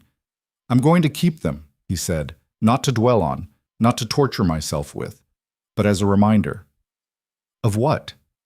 The pain is real, that grief is valid, that you can survive something breaking you completely and still build something new. Nicole took his hand. You're going to be okay. I know. And he meant it. The session with Dr. Chen the next day was hard. He showed her the letter, talked about his reaction, admitted how much it had hurt to see concrete evidence of the life he'd lost. This is good, Dr. Chen said. Crying in my car feels good? Allowing yourself to actually feel the loss feels good. You've been running from this grief for almost a year, staying busy, staying focused, staying in control. But you can't control grief. You can only move through it. So what now? Now you keep moving through it. Some days will be hard. Some days you'll see a kid on the street who looks like Emma might look in a few years, and it'll hit you all over again. And that's okay. That's part of it. When does it stop hurting? It doesn't stop. It just hurts differently, less sharp, more like an old ache than a fresh wound. Ethan left the session feeling wrung out, but strangely lighter, like he'd finally put down something he'd been carrying for too long. Over the next few weeks, he found himself thinking about Emma less and less. When he did think about her, it wasn't with the same sharp pain, more like Nicole had said about her ex, remembering an old injury, knowing it happened, knowing it hurt, but the pain mostly gone. The community center was scheduled to open in August. The interior work was finishing up, the landscaping going in. Ethan walked through the building with Nicole and the rest of the design team, pointing out details, discussing final touches. It's beautiful, Nicole said, standing in the main hall where windows flooded the space with natural light. You should be really proud. I am. This is good work. It's more than good work. It's important work. You built something that's going to help a lot of people. That night, he wrote a response to Lila's letter. Not to send, just to write, to articulate what he needed to say, even if she'd never read it. Lila, I got your letter. Thank you for being honest. Thank you for not making excuses. Thank you for giving me closure. I'm not going to lie and say I'm over it. I'm not. Some days I'm angry. Some days I'm sad. Some days I don't think about you at all. But I'm building a life that's mine. A life that isn't defined by what you did or who you were to me. I hope Emma grows up happy. I hope she never knows the mess that surrounded her birth. I hope you figure out whatever drove you to make the choices you made. But mostly, I hope I can let this go completely. Not forget, I'll never forget, but release it. Stop carrying it around like proof of something. I don't forgive you. Maybe I will someday. Maybe I won't. But I'm choosing to move forward anyway. Goodbye, Lila. Ethan. He folded the letter and put it in a drawer. Maybe he'd send it someday. Maybe he wouldn't. It didn't matter. Writing it had been the point. His phone rang. Marcus. Hey man, how are you? Good, actually good. Yeah, you sound better. I feel better. Things are settling. That's great. Hey, I've got some news. Sarah's pregnant. Baby number 3. Ethan felt a small twist in his chest, but it was manageable. That's great, Marcus. Congratulations. Thanks. Due in December. We're excited. Terrified, but excited. You'll do great. You always do. After they hung up, Ethan sat with the feeling. His brother was having another baby. A planned baby. A wanted baby. With a wife he loved and trusted. The life Ethan had wanted. But grief and envy were different things, and Ethan found he felt genuinely happy for Marcus, genuinely excited to be an uncle again. The ache was there, but it didn't consume him. Progress. In July, Nicole asked him to meet her parents. Only if you're ready, she said. No pressure, but they're visiting from Eugene next weekend, and I thought, maybe dinner? I'd like that, Ethan said. The dinner went well. Nicole's parents were warm, funny, easy to talk to. They asked about his work, about Portland, about his family. They didn't ask about his divorce, though Nicole had clearly told them about it. Afterward, driving Nicole home, she said, "They liked you." "How can you tell? My dad only talks about his woodworking projects with people he likes. You got a full 40-minute explanation of dovetail joints." Ethan laughed. "I did wonder if that was a test." "It was. You passed." She kissed him when they got to her apartment, long and slow and full of promise. "Stay tonight?" she asked. "Yeah, I'd like that." Later, lying in the dark with her breathing soft beside him, Ethan realized something. He was happy. Not the manic happy of new love or the fragile happy of early recovery. Just simple, steady contentment, the kind that comes from building a life piece by piece and discovering it actually fits together. His phone was on silent, but he saw the screen light up. Another unknown number. Another message. He didn't even look at it, just rolled over and went to sleep. Whatever it was, it could wait. Or more likely, it wasn't his problem at all. The message from the unknown number turned out to be from a former college roommate asking if Ethan wanted to grab drinks sometime. He'd looked at it the next morning over coffee, felt mildly embarrassed about his paranoia, and texted back yes. Small things like that reminded him how much Lila had rewired his brain, how he'd learned to flinch at unknown numbers and unexpected contact, how he'd built walls so high he sometimes forgot other people weren't trying to hurt him. "You doing okay?" Nicole asked, noticing him staring at his phone. "Yeah, just realizing how defensive I've gotten about everything." "That's normal. You got burned, badly. Of course you're cautious. I don't want to be cautious forever, though. I don't want to bring all this baggage into what we have." Nicole set down her coffee mug. "Can I tell you something? You're going to bring baggage. I'm going to bring baggage. Everyone does. The question isn't whether the baggage exists. It's whether we're willing to unpack it together instead of letting it pile up in a corner until we trip over it." "That's very wise. I've had a lot of therapy." She smiled. "Seriously, though, you don't have to be healed perfectly before you're allowed to be in a relationship. You just have to be willing to keep working on it." "I am. Working on it, I mean. I know. I can see it." The community center opened on a sweltering August afternoon with a ribbon-cutting ceremony that felt both momentous and slightly ridiculous. The mayor showed up, along with local news crews and what felt like half the neighborhood. Kids ran through the space, their voices echoing off the high ceilings. Parents toured the classrooms and the commercial kitchen and the gymnasium. Ethan stood to the side, watching people interact with the building he'd designed. This was always his favorite part, seeing how people actually used a space versus how he'd imagined they would. "You did good," Nicole said, appearing beside him with 2 bottles of water. "We did good. This was a team effort. Don't deflect. Let yourself feel proud." He did feel proud. For the first time in over a year, he felt genuinely proud of something he'd accomplished.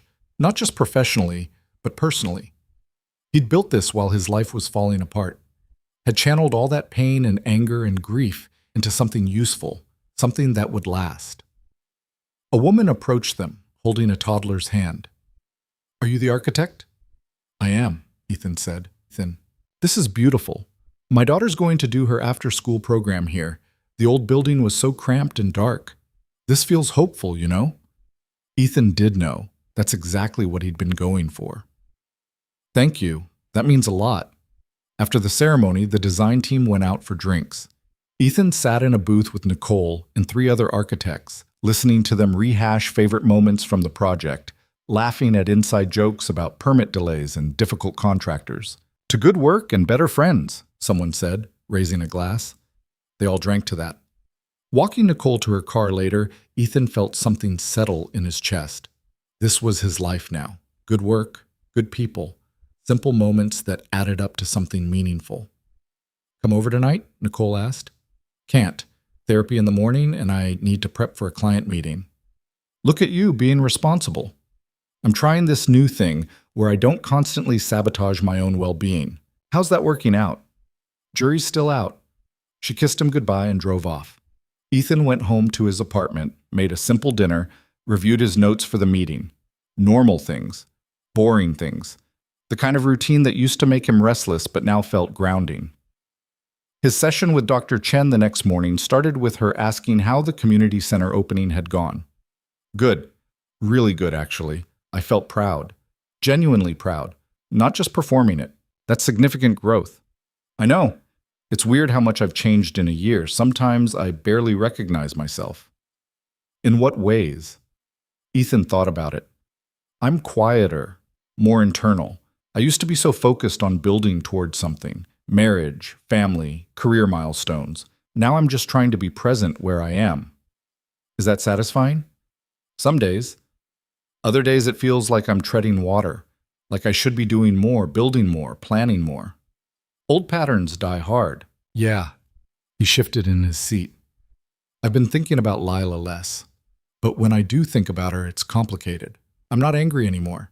I'm just sad, I guess. Sad that it happened. Sad that she threw away something good. Sad that I trusted someone who wasn't trustworthy. Those are all valid feelings. I know, doesn't make them easier to sit with. Dr. Chen made a note. How are things with Nicole? Good. We're taking things slow, which is new for me. I usually want to define everything, nail down what we are and where we're going, but with her, I'm okay with just letting it unfold. What's different this time? I think I'm different. I'm not looking for someone to complete me or fix me or give my life meaning. I'm just looking for someone to share it with. And that's a lot less pressure. That's very mature. Don't sound so surprised. Dr. Chen smiled. I'm not surprised. I'm observing growth. There's a difference.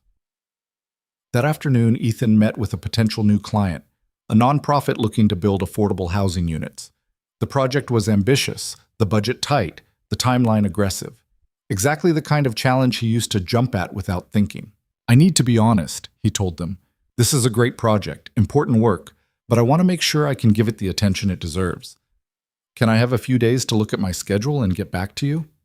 The executive director looked pleasantly surprised. Of course, take the time you need. Walking out of the meeting, Ethan called Marcus. I almost said yes to something without thinking it through, he said when his brother answered. Good thing you caught yourself. What was it? Big project, affordable housing, the kind of thing I would have killed for a year ago. But I'm not sure I have the bandwidth, and I'm trying to be better about not overcommitting. Look at you, setting boundaries like a functional adult. Shut up, Marcus laughed. Seriously, though, I'm proud of you. You're actually taking care of yourself instead of just grinding through everything. Yeah, well, therapy's expensive. Might as well get something out of it. They talked for another 20 minutes about nothing in particular. Marcus's kids, Sarah's pregnancy, the Seahawks' chances this season. Normal brother stuff. Easy and uncomplicated. After hanging up, Ethan sat in his car and made a pros and cons list about the housing project. Used to be he'd just jump in, trust his gut, figure it out as he went. But he was learning that gut feelings weren't always reliable. Sometimes you needed to actually think things through. He ultimately decided to take the project, but with clear boundaries about his availability and timeline expectations. The nonprofit agreed. Everyone was happy. You're getting better at this, Nicole said when he told her about it over dinner that weekend. Better at what? Advocating for yourself. Not just taking whatever's thrown at you and trying to make it work. I had a good teacher. He reached across the table and took her hand. You've been patient with me, with all my mess. You've been patient with mine. I'm not exactly baggage-free. No one is. True, but some people's baggage is more recent and more raw. You could have easily been too broken to be in a relationship, but you've done the work. You're still doing it. That matters. Later that night, lying in her bed with the windows open and a breeze coming through, Ethan felt something he'd almost forgotten about. Contentment. Not happiness. He was learning those were different things, but a quiet satisfaction with where he was and who he was becoming. His phone buzzed on the nightstand. He almost ignored it, but the notification preview caught his eye. Patricia Reeves. Need to talk when you have a chance. Nothing urgent but important. He texted back. Tomorrow work? Perfect. Call me in the morning. Work? Nicole asked sleepily. Attorney. Says it's important but not urgent. Probably just divorce paperwork stuff. Probably. But something in his gut said otherwise. He called Patricia first thing the next morning. What's going on? I got a call from Lila's attorney yesterday. She's requesting a meeting. Ethan's stomach dropped. Why? She didn't say. Just said Lila wants to speak with you in person. with attorneys present, very official, but in person. I don't want to see her. I told her attorney that. But Ethan, if this is about something legal, child support, medical expenses, something like that, it might be better to handle it in person rather than through endless back and forth. I'm not paying child support for a kid that isn't mine. I don't think that's what this is about, but I won't know unless we take the meeting. Ethan closed his eyes. When?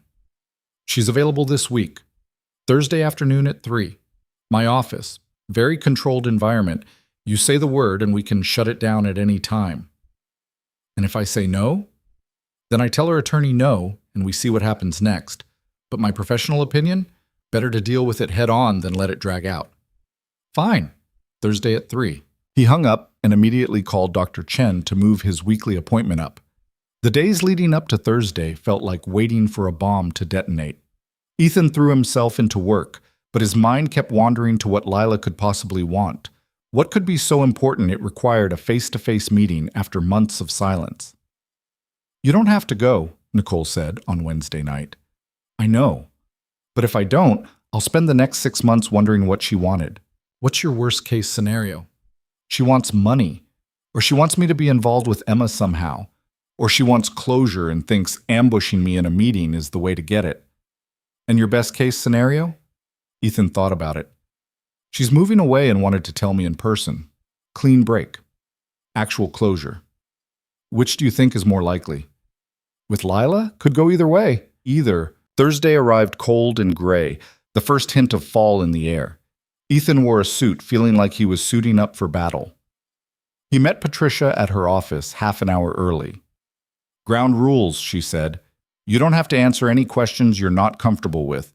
You can leave at any time. I'll handle the legal stuff. You just need to be present and honest about what you're willing to do, which, to be clear, can be absolutely nothing. Noted. How are you feeling? Like I'm about to have a root canal. That's fair. At exactly 3 o'clock, Lila walked in with her attorney, a middle-aged man named Robert Chen who looked tired and slightly apologetic.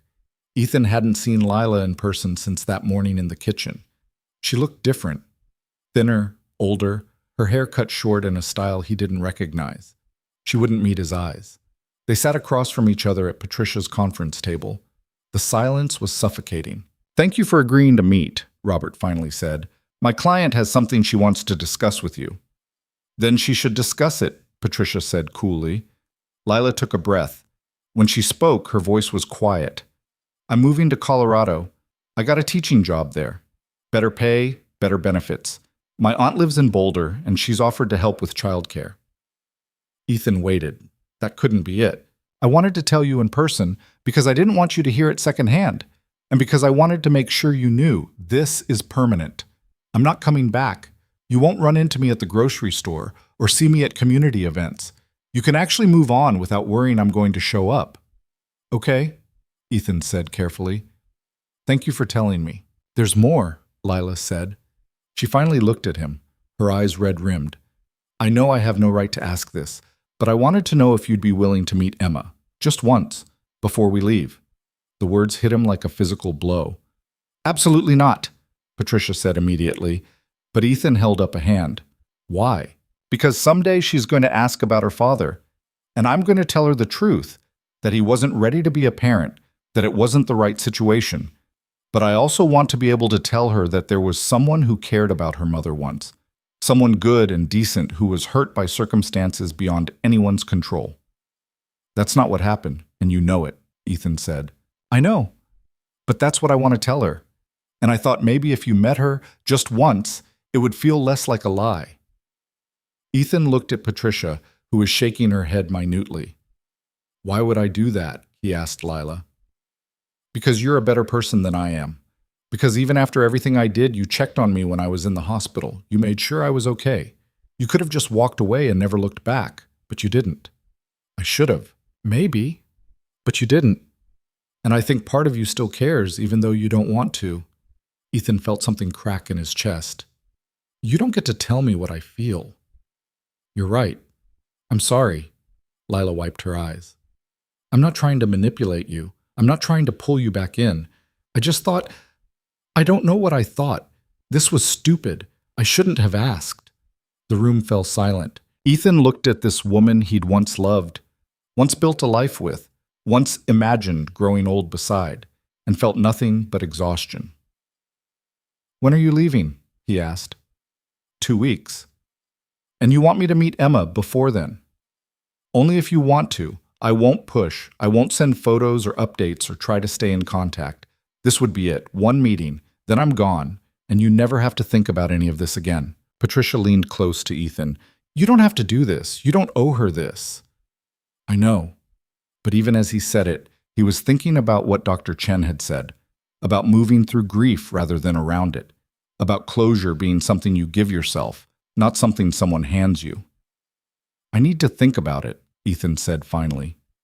"Of course," Lila said. "Take whatever time you need. I'll let you know by Monday."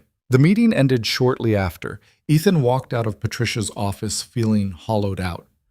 "Don't do this," Patricia said, following him to his car. "Ethan, seriously, don't open this door." "I haven't decided anything yet. The fact that you're considering it is concerning. This woman has hurt you repeatedly. She doesn't deserve your consideration." "It's not about what she deserves. It's about what I need." "And what do you need?" "I don't know yet." He drove to Nicole's apartment without calling first. She opened the door, took one look at his face, and pulled him inside. "What happened?" He told her everything. "That's manipulative as hell," Nicole said when he finished. "She's using the baby to get one more moment with you." "I know, but what if she's right? What if meeting Emma would give me closure? Or what if it rips open wounds that have barely healed? Ethan, you've worked so hard to move past this. Why risk that? Because I keep wondering what if. What if I had made different choices? What if she had? What if the baby had been mine? And maybe seeing Emma will make it real in a way it hasn't been. Real enough that I can finally let it go completely." Nicole sat down on her couch. "I can't tell you what to do." "I'm not asking you to. I'm asking what you think. I think you're looking for closure in a place that can't provide it. I think you're hoping that meeting this baby will make all the pain make sense somehow, but it won't. It'll just hurt in a different way. You're probably right, but you're going to do it anyway." Ethan sat next to her. "I don't know. Maybe. I need to talk to Dr. Chen." He got an emergency appointment with Dr. Chen that evening. "Walk me through your thought process," she said. "Part of me wants to say no and never think about Lila or Emma again. But part of me thinks I'll always wonder, always have this question mark hanging over everything, and maybe meeting her would answer that question." "What question specifically?" "Whether I can look at this child, this physical manifestation of everything that went wrong, and feel nothing. Or whether I'll feel something, and what that something is. That's a heavy experiment to run." "I know." Dr. Chen was quiet for a moment. "I can't tell you what's right here. But I can tell you that closure doesn't come from external sources. It comes from internal work. You could meet Emma and feel exactly what you expect to feel, or you could feel something completely different. Either way, you'll still have to process it, still have to integrate it into your story." "So you're saying don't do it?" "I'm saying be very clear about your motivations. Are you doing this because you genuinely think it will help you move forward? Or are you doing it because Lila asked, and some part of you still wants to give her what she wants?" That question sat with Ethan for the rest of the evening. He called Marcus. "That's a terrible idea," Marcus said immediately. "Why?" "Because you don't owe her anything. You've built a new life. You're happy. Why risk that? What if I'm not actually happy? What if I'm just pretending to be, and this is the thing that would make it real?" "That's not how it works, and you know it." Ethan did know it, but knowing didn't make the pull any less strong. He spent the weekend thinking, hiking alone, sitting in his apartment, lying awake at night turning the question over and over. Monday morning, he called Patricia. "I've made a decision," he said. "I'm listening. Tell Lila no, I'm not meeting Emma. I'm not giving her one last moment. I'm not providing closure she doesn't deserve. I'm choosing myself." He could hear Patricia's relief through the phone. "I think that's the right call." "I do too. Tell her I hope the move goes well. Tell her I hope she builds a good life in Colorado. Tell her to stop contacting me and respect the boundaries I've set. But tell her gently. I'm not trying to be cruel. I'm just trying to move on." "I'll handle it." After hanging up, Ethan sat with the decision. It felt right, felt clean. He'd considered the request, thought it through, and ultimately chosen his own well-being. That was growth. Real growth. He called Nicole. "I told her no," he said. "Good. I'm proud of you." "Thanks. It was harder than I thought it would be." The right choices usually are. That week passed quietly. Ethan worked on the affordable housing project, had dinner with Nicole 3 times, went to therapy, did all the normal things that made up his life now. On Friday, Patricia called. "Lila's attorney confirmed she received your message. She asked me to tell you thank you for considering it and that she respects your decision." "That's it?" "That's it. She's moving this weekend. After that, she'll be gone." Ethan felt something release in his chest. "Okay, good." That night, he took Nicole to a nice restaurant to celebrate the community center's successful first month. "To new beginnings," she said, raising her wine glass. "To new beginnings," Ethan echoed. They ate and talked and laughed, and Ethan realized he wasn't thinking about Lila at all, wasn't wondering where she was or what she was doing or whether she'd actually left yet. She'd simply become irrelevant to his present. Walking Nicole to her car after dinner, she said, "I love you." The words hung in the air between them. Ethan felt his heart speed up. They hadn't said those words yet, had been dancing around them for weeks, maybe months. "I love you too," he said. And he meant it. Not the desperate, all-consuming love he'd felt for Lila. Something steadier, more grounded, built on honesty and respect and shared understanding of what it meant to rebuild after everything fell apart. They stood in the parking lot kissing like teenagers until a car honked at them to move. Driving home, Ethan felt lighter than he had in over a year. He'd made the hard choice, set the boundary, chosen himself. And the world hadn't ended. If anything, it had opened up. His phone buzzed with a text from Marcus. Sarah had the baby. 3 weeks early but healthy. Another boy. "We're calling him Oliver." Ethan smiled and texted back congratulations. A year ago, news like that would have gutted him, would have reminded him of everything he'd lost. Now it just made him happy for his brother. That night, he slept 8 hours straight without waking once. Progress. 2 years felt like both a lifetime and no time at all. Ethan stood in the completed community center on a rainy October morning, watching kids file in for after-school programs. The building had aged well, scuff marks on the floors from constant use, artwork covering the walls, the smell of coffee and fresh bread from the community kitchen. It looked lived in, loved, exactly what he'd hoped for. "Still admiring your work?" Nicole asked, coming up behind him with 2 cups of coffee. "Just checking in, making sure everything's holding up. It's been 2 years. I think you can stop worrying."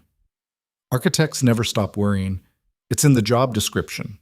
She handed him a coffee, and they stood together, watching the organized chaos of children and parents and staff moving through the space. "Remember when you were barely sleeping?" Nicole said. "When you could barely get through a day without falling apart?" "Vaguely. Feels like a different person." It was a different person. "You've changed." She was right. He had changed. Not in the dramatic, sudden way of movies, but in the slow accumulation of small decisions. Therapy twice a week until it became once a week. Setting boundaries and maintaining them even when it was uncomfortable. Learning to sit with difficult emotions instead of burying them in work. Letting people in instead of keeping everyone at arm's length. The affordable housing project had been completed last spring, 12 units of dignified, well-designed homes for families who needed them. Ethan had started his own small practice, taking on projects that mattered to him rather than just chasing money. The work was good, fulfilling in a way his old job had never been. His relationship with Nicole had deepened into something solid and real. They'd moved in together 6 months ago, into a small house in the Selwood neighborhood with a backyard and a garden she was slowly bringing back to life. It wasn't dramatic or passionate in the way his marriage to Lila had been. It was better, built on honesty and respect and the kind of love that didn't require constant performance. "You ready for tonight?" Nicole asked. Ethan grimaced. "As ready as I'll ever be." Tonight was Marcus and Sarah's visit. They were driving down from Seattle with all 3 kids for the weekend. Ethan had seen baby Oliver a few times, but this was the first extended visit since his birth. The first time Nicole would meet his whole family. The first time he'd have to navigate being Uncle Ethan while also being someone building his own life. "It'll be fine," Nicole said. "Kids are resilient. You're resilient. We'll survive a weekend." You say that now. I grew up with 4 siblings. Trust me, I can handle chaos. They arrived at the house that afternoon in a flurry of car seats and diaper bags and children's voices. Marcus looked exhausted, but happy. Sarah looked like she hadn't slept in months, but was somehow still functional. The kids were loud and messy and completely unfiltered. Uncle Ethan, Marcus's oldest, Emma, no relation to the other Emma, just one of those coincidences that used to hurt, and now just was, launched herself at him. We brought our sleeping bags. Dad said we're having a sleepover. You are indeed, Ethan said, catching her. We set up the guest room just for you guys. Nicole handled the introductions with her usual grace, getting down on the kids' level, asking about their favorite things, making them feel immediately comfortable. Watching her with them, Ethan felt something shift in his chest. They ordered pizza for dinner. The kids ate approximately 3 bites before declaring themselves full and running off to explore the backyard. The adults sat around the table with wine and conversation. The house looks great, Marcus said. You two have done a lot with it. Nicole did most of it, Ethan said. I just provided manual labor. He's being modest, Nicole said. He designed the entire deck himself. It's a small deck. It's a beautiful deck. Sarah smiled at them. You two are good together. It's nice to see. Later, after the kids were asleep and Sarah had gone to bed early, Ethan and Marcus sat on the deck with beers. You seem happy, Marcus said. I am, most days. Most days is pretty good. Yeah, it is. Ethan took a drink. You ever hear anything about Lila? No? Why? You thinking about her? Not really. Just curious, I guess. Wondering if she built that life she talked about. Does it matter? Ethan thought about it. No, not really. I hope she's okay. I hope she figured things out. But it doesn't affect my life anymore either way. That's growth, man. Dr. Chen would be proud. You still seeing her? Every other week now. Down from twice a week when all this started. Marcus nodded. Good. You needed that. Someone objective to talk to. Yeah, though honestly, Nicole's been just as important. She gets it. Gets what it's like to rebuild after everything falls apart. You gonna marry her? The question caught Ethan off guard. What? You heard me? You going to marry her? I don't know. We haven't talked about it. But you've thought about it. Ethan had thought about it. More than once. But the idea of marriage still carried weight from before. Still felt like something that could be destroyed. I'm not in a hurry, he said finally. Fair enough. Just asking. They sat in comfortable silence for a while, listening to the sounds of the neighborhood settling in for the night. Can I tell you something? Marcus said. Of course. I was worried about you after the divorce. You went so cold, so shut down. I thought maybe you'd just stay that way forever. Functional, but not really living. I thought that too sometimes. But you didn't. You did the work. You let people in. You built something new instead of just mourning what you lost. I'm still mourning it sometimes, just not all the time anymore. That's all anyone can ask. The weekend passed in a blur of children's laughter and park visits and exhausted adults. By Sunday evening, when Marcus packed everyone back into the car, Ethan felt wrung out but content. Thanks for having us, Sarah said, hugging him goodbye. The kids had a great time. Come back anytime. After they left, the house felt too quiet. Nicole found him standing in the living room, just looking at the space. You okay? Yeah, just thinking. About? How this is the life I always wanted, just with different people than I imagined. Nicole came and stood beside him. Is that a bad thing? No, it's just strange how things work out. I thought my life was over when Lila left. Thought I'd lost everything, but if she hadn't done what she did, I wouldn't be here, with you, doing work that actually matters. I'd probably still be at the old firm, grinding away, trying to make a marriage work that was already broken. You can't think like that. You'll drive yourself crazy with what-ifs. I know, but sometimes I'm almost grateful, not for the pain, but for what came after. That week, Ethan had a session with Dr. Chen where he talked about the visit and the strange mix of emotions it had brought up. It sounds like you've integrated the past into your present, she said. You can think about what happened without it derailing you. Most of the time. Most of the time is realistic. Healing isn't linear. You're going to have good days and hard days. The goal isn't to never think about it. The goal is to not let it define you. I don't think it defines me anymore. It's just part of my story now, not the whole thing. That's exactly right. Dr. Chen made a note. How are you feeling about the future? Cautiously optimistic. I've stopped trying to plan everything 5 steps ahead, just taking things as they come. And your relationship with Nicole? Good. Really good. We're talking about maybe getting a dog. That's a big commitment. Smaller than marriage. Is marriage something you're thinking about? Ethan shifted in his seat. Sometimes, but I'm not in a hurry. We're both happy where things are. Have you talked to her about it? Not directly. I think we're both content to let things develop naturally. That's healthy, as long as you're both on the same page. After the session, Ethan sat in his car for a while before driving home. Dr. Chen's question about marriage had lodged itself in his brain. He and Nicole had been together almost 2 years, living together for 6 months. At some point, the question of what came next would need to be addressed. But not today. Today he just wanted to go home and make dinner with the woman he loved and be present in the life he'd built. In November, the Affordable Housing Project won a Regional Design Award.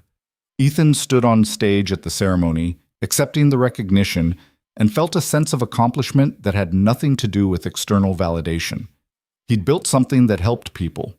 That was the point. The award was just confirmation. Nicole came to the ceremony wearing a dress he'd never seen before, beaming from the audience. "I'm proud of you," she said afterward at the reception. "It was a team effort. Stop deflecting. Let yourself be proud." "I am proud. Just trying not to let it go to my head." A little ego wouldn't kill you. They danced at the reception, swaying to generic corporate event music, laughing at how awkward they both were at formal events. "Can I ask you something?" Nicole said. "Sure. Where do you see us in 5 years?" The question surprised him. "Is this a job interview?" "I'm serious. Where do you see us?" Ethan thought about it. Really thought about it. "I see us still in the house. Maybe with that dog we keep talking about. Maybe married, maybe not.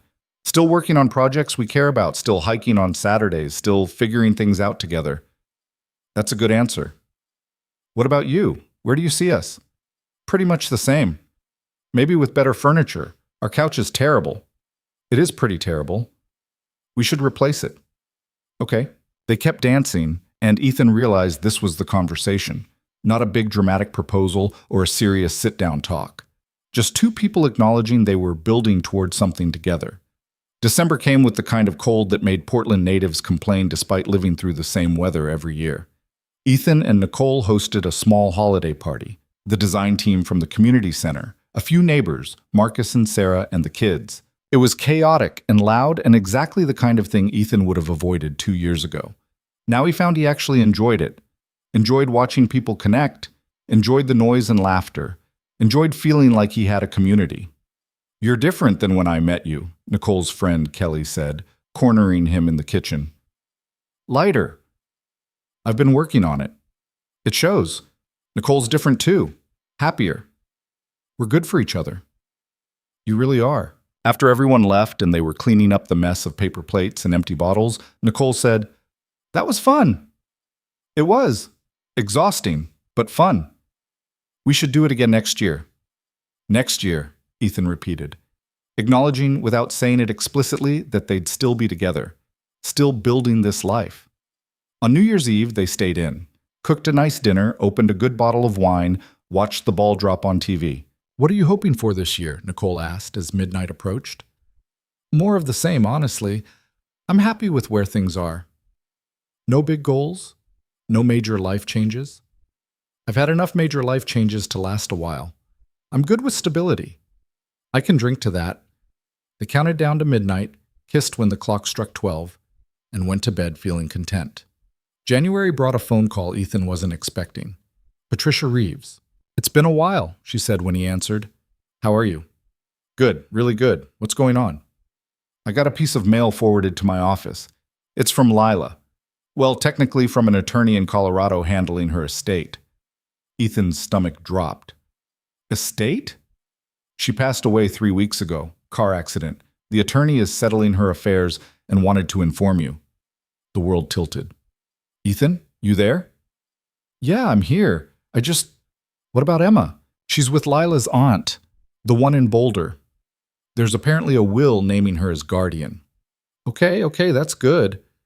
The attorney also wanted to inform you that you're not mentioned in the will and have no legal obligations. He's just notifying people who might want to know. After hanging up, Ethan sat in his office staring at nothing. Lila was dead. The woman he'd once loved, once built a life with, once imagined growing old beside gone. Just like that. He called Nicole. "Can you come home?" he asked. "What's wrong?" "Lila died, car accident, 3 weeks ago. I'm leaving now." She found him sitting on the couch, still processing. "How do you feel?" she asked. "I don't know. Sad, shocked, guilty that I'm not more upset. All of those are valid. I keep thinking about the last time I saw her, in Patricia's office. How she looked so broken and I just walked away. And now she's gone and I can't. There's no closure, no resolution, just gone."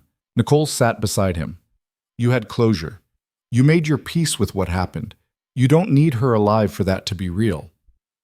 "I know, it's just strange. Final." Death is final, that's kind of the point. They sat together in silence for a long time. "What about Emma?" Nicole finally asked. "She's with Lila's aunt. She'll be fine." "Do you want to reach out? Make sure?" Ethan thought about it. Thought about a little girl who'd lost her mother, who might someday wonder about the man her mother once loved. "No," he said finally. "That's not my story to be part of. She has family. She has people who love her. She doesn't need me showing up and complicating things." "Are you sure?" "I'm sure. Some doors are meant to stay closed." He called Dr. Chen and scheduled an emergency session.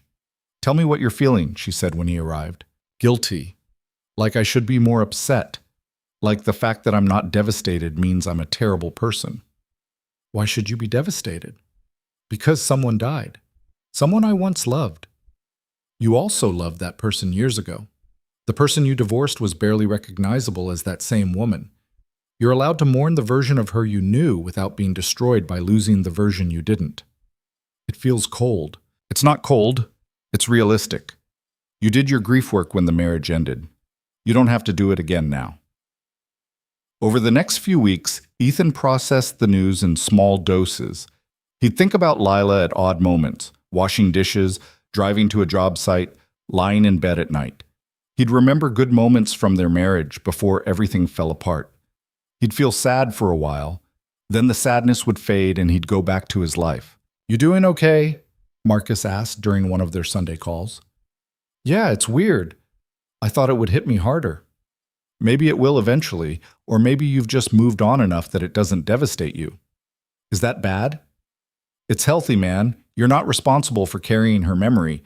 You're allowed to just live your life." In March, Nicole brought up the idea of getting married. They were hiking Angel's Rest, the same trail they'd hiked on their first outing together. Spring was starting to show itself. Early flowers, longer days, the promise of warmth. "I've been thinking," she said as they climbed. "About?" "Us, our future, all of that." "Okay." "And I realized I don't need a big wedding or a dramatic proposal or any of that, but I would like to be married to you, if you want that too." Ethan stopped walking. "Are you proposing to me?" "I guess I am. On a hiking trail." "Is that a problem?" "No, it's perfect, actually." "So what do you say?" Ethan looked at this woman who'd been patient with him, who'd helped him rebuild, who'd never asked him to be anything other than himself. "Yes, I want to marry you." They kissed there on the trail, other hikers passing by with knowing smiles. "Should we tell people?" Nicole asked. "Eventually. Let's just enjoy it for a bit first." They got married 2 months later at the courthouse with Marcus and Sarah as witnesses. No big ceremony, no elaborate reception, just two people making a commitment to keep building together. "You look happy," Marcus said afterward. "I am happy." "Good, you deserve it." They had a small dinner at Nicole's favorite restaurant. The design team, Nicole's parents, a few close friends. Simple and meaningful and exactly right. That night, lying in bed with his wife, Ethan thought about the journey that had brought him here. The pain and betrayal and grief, the slow work of rebuilding, the choice to keep moving forward even when it would have been easier to stay broken. What are you thinking about? Nicole asked. How nothing turned out the way I planned. Is that good or bad? Good. Definitely good. The life I planned wouldn't have had you in it. Smooth talker. I'm serious. If Lila hadn't done what she did, I'd probably still be in that marriage. Miserable, but too stubborn to admit it. I'd never have met you, never have started my own practice, never have built the community center. So you're saying you're grateful for the betrayal? Not grateful for it, but grateful for what came after, for the person I became because of it. Nicole turned to face him. That's very evolved of you. I've had a lot of therapy. It shows. A year later, they adopted a dog from the shelter, a mutt named Charlie who was equal parts chaos and affection. The house felt more complete with him there. Ethan's practice continued to grow. He took on interesting projects, turned down the ones that didn't feel right, built a reputation for thoughtful, community-focused design. Nicole got promoted to senior landscape architect at her firm. They celebrated with dinner at the same Italian place where they'd had their first date. Life settled into a rhythm that felt sustainable. Not perfect. They argued sometimes, had bad days, faced challenges like everyone did. But they faced them together. Dr. Chen eventually told Ethan he didn't need to come to therapy anymore unless he wanted to. You've done the work, she said. You've rebuilt your life. You've processed the trauma. You're in a healthy relationship. You're doing work you find meaningful. Those are all signs you've integrated the experience. So I'm cured? You're not sick, so you can't be cured. You're just someone who went through something difficult and came out the other side. What if I want to keep coming occasionally, just as maintenance? Then I'll see you whenever you want to schedule something. Ethan left that session feeling strange. Therapy had been such a constant in his life for almost 3 years. But Dr. Chen was right. He didn't need it the same way anymore. On a Saturday morning in late summer, Ethan stood in the community center watching kids stream in for programs. The building was 4 years old now, showing its age in all the right ways. The walls covered in artwork, the floors scuffed from constant use, the kitchen perpetually filled with the smell of something cooking. A woman approached him. Young, probably mid-20s, carrying a toddler. Are you Ethan Cole, the architect? I am. I wanted to thank you. This place has been a lifesaver for my family. My daughter does her after-school program here, and I'm taking ESL classes in the evenings. We wouldn't have these opportunities without this building. I'm glad it helps. It's more than help. It's hope, like someone cared enough to build something beautiful for people like us. After she left, Ethan sat on one of the benches and looked around. This was what mattered, not the awards or the recognition or the professional success. This, people's lives actually being better because of something he'd built. His phone rang. Nicole. Hey, where are you? Community center, just checking on things. Still? You've been gone for 3 hours. Sorry, lost track of time. Come home, I'm making lunch. On my way. Driving home through the city he'd rebuilt his life in, Ethan thought about everything that had brought him to this moment. The betrayal that had shattered his world, the grief that had nearly consumed him, the slow, painful work of putting himself back together. The choice to keep moving forward even when staying broken would have been easier. He thought about Lila sometimes still. Not often, but occasionally. Wondered what her last moments had been like. Hoped Emma was growing up happy and loved. Felt sad for the waste of it all, the life they could have had if she'd made different choices. But he didn't dwell there. Didn't let it consume him. Because here was the thing he'd learned. You don't get over betrayal like that. You don't forget it or move past it like it never happened. You integrate it. Make it part of your story without letting it be the whole story. You carry the scars, but don't let them define you. And maybe that was the real lesson. That strength isn't about not breaking. It's about breaking completely, lying in the pieces for a while, then choosing to rebuild. Not the same as before, something different, something that acknowledges the damage while refusing to be destroyed by it. He pulled into the driveway of the house he shared with Nicole. Their house, with its terrible couch they'd finally replaced, and the garden she'd brought back to life, and the dog currently barking at a squirrel in the yard. Nicole came out onto the porch, smiling, waving him inside. And Ethan realized something he'd been too afraid to admit for a long time. He was happy. Genuinely, deeply happy. Not the manic happiness of new love or the fragile happiness of early recovery. The solid, sustainable happiness that comes from building a life that actually fits.